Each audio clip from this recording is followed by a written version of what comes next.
এ মাইজে ভাই, এ শুনলাম কাগে জমি না কি বের করে দিয়ে নাকি 50,000 টাকা খাইছিস। হ্যাঁ তা কি হয়েছে?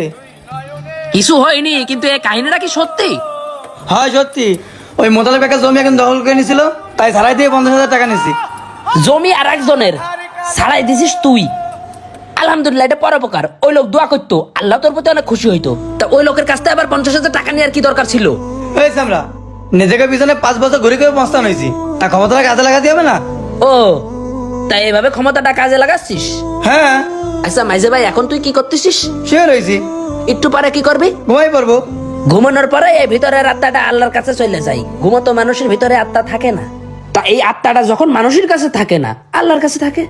আল্লাহ যদি ওই আত্মাটা আবার তোর ভিতর ফিরোয় না দেই, কি করবি? মরে যাবি। আরে যাতেও তো পারিস, মরণের গ্যারান্টি আছে?